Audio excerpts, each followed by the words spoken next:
Tonight on WBOC News at 6. I'm Steve Hammond. And I'm Paul Butler. We're covering all of Delmarva tonight.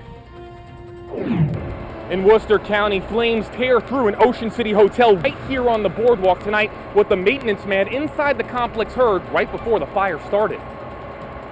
In Dorchester County, it's been about 1 month since a local 16-year-old lost his life in the Choptank River.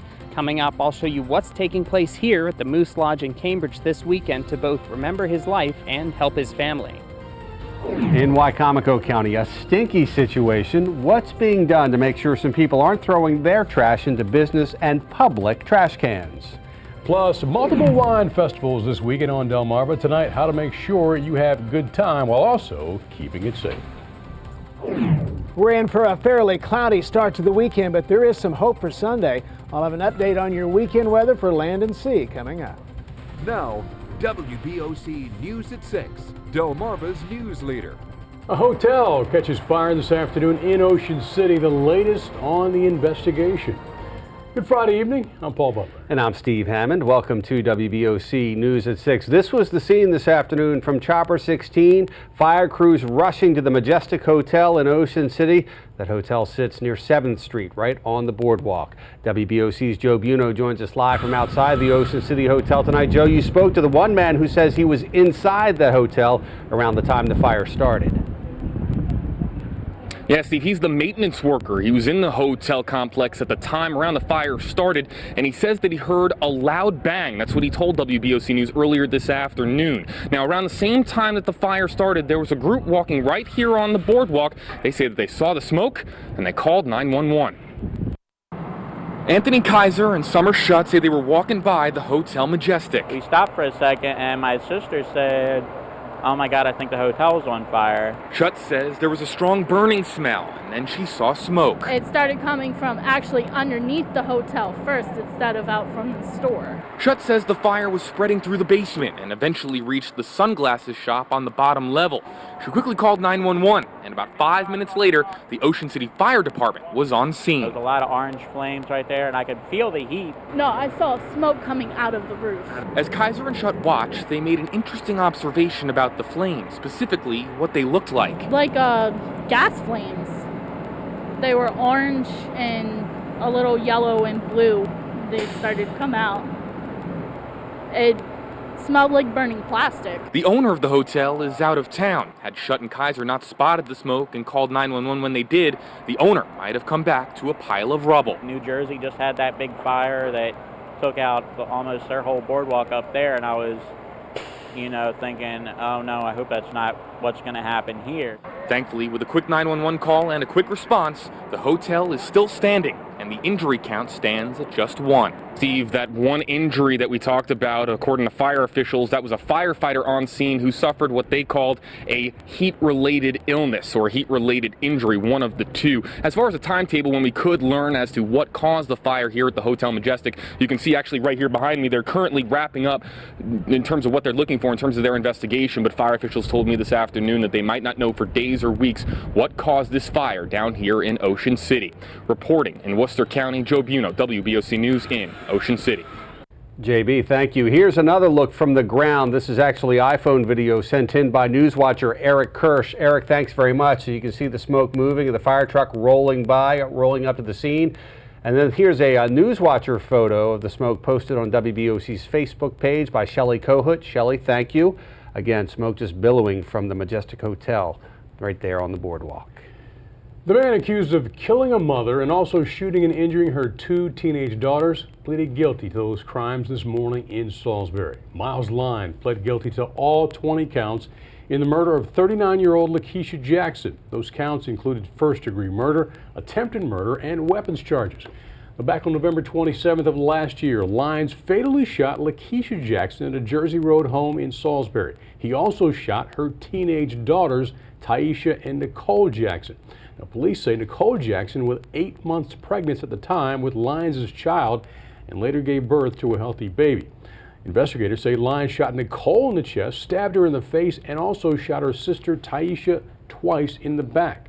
Taisha then locked herself and 3 children in a bedroom. Wicomico County deputies helped a 10-year-old boy, his 2-month-old niece, and his 4-year-old nephew escape from the second-story bedroom window. The young boy then took his infant niece to a nearby home for safety. Now, prosecutors say Lyons now faces concurrent life sentences in Wicomico County. A Del Mar teen is dead after a car crash last night in Pittsville. It happened just before midnight. The Wicomico County Sheriff's Office says 18-year-old Brittany Artis of Del Mar, Maryland, was driving on Pittsville Road in the area of Bob Smith Road. Her car left the road and hit a tree. She was taken to PRMC where she was pronounced dead. Artis went to Y-High and Parkside in Salisbury. That crash is still under investigation in Wicomico County.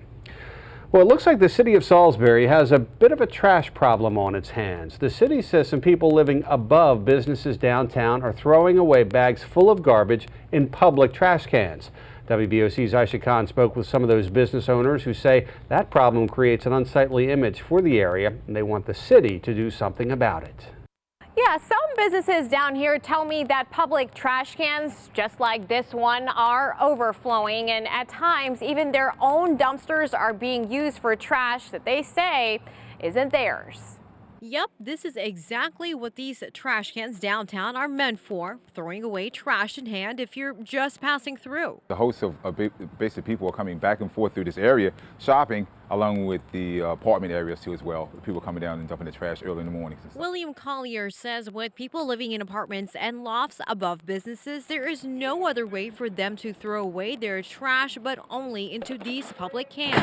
Right there. Collier says he makes sure storefronts look clean and appealing, but when he sees these cans overflowing, it completely takes away the usually pristine look of the area. With the more people are coming here and also more apartments being rented and lofts, also you need trash cans too as well. The city says right now there is no dedicated service for trash pickup, especially because the downtown area doesn't have such a high demand. But restaurant owner Jeremy Norton disagrees. He notices plenty of trash in his dumpster, which he says doesn't come from his restaurant. Birdie Joe's dumpster, which, is the only dumpster on pretty much the entire downtown plaza. So there's a lot of residences that use it, other businesses are using it, and it's just becoming an issue. An issue that Norton and some other business owners say they are tired of raising a stink about and want the city to step up and fix it. Now, next week, the city of Salisbury will be talking about designating an area where residents can throw away their trash. That idea will go before the Historic District Commission for approval next week. Reporting in Wicomico County, Aisha Khan, WBOC News, Salisbury. St. Patrick's Day, New Year's Eve, Cinco de Mayo. Those are times we normally associate with a lot of drinking. But this weekend is also going to be alcohol heavy here on Delmarva. WBOC's Kent County Bureau Chief Mike Chesney joins us live in our Kent County Bureau tonight. Mike, a lot of drinking type festivals are happening in the next few days. And Paul, there are wine and beer festivals in both of Delmarva's largest towns, Dover and Salisbury. The goal of the festival is obviously for people to have a good time. But with an alcohol-related festival, it's important for that good time to be had responsibly. Now, both put a focus on safety. For example, designated driver tickets are available at a reduced cost. The Wicomico Autumn Wine Festival will have taxis on site, and the Delaware Wine and Beer Festival is keeping an eye on people's drinking. Samples are the ounces that are allowed by the State Liquor Commission. People are carded, even though they have bought a ticket. You cannot enter until you show your photo ID indicating that you're 21 years or over.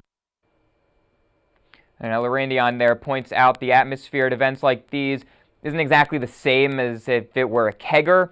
And it's about tasting, not excessive drinking. Still, safety is very important. In the Kent County Bureau, I'm Mike Chesney. To you in the Newsplex. Mike, thank you. Much more still to come here on WBOC News at 6. In tonight's Travels with Charlie, we meet a musical prodigy and ponder, is it nature or nurture?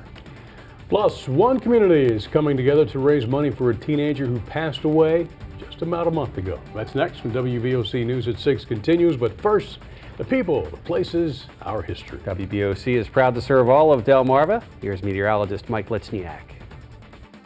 We are proud to serve all of Talbot County, and as we zoom on in, you'll find this area of land near Easton called Canterbury Manor. It was first known as Tillman's Fortune. This 1,000-acre piece of land is significant due to the date it was patented to Richard Tillman. We show you Canterbury Manor from Chopper 16.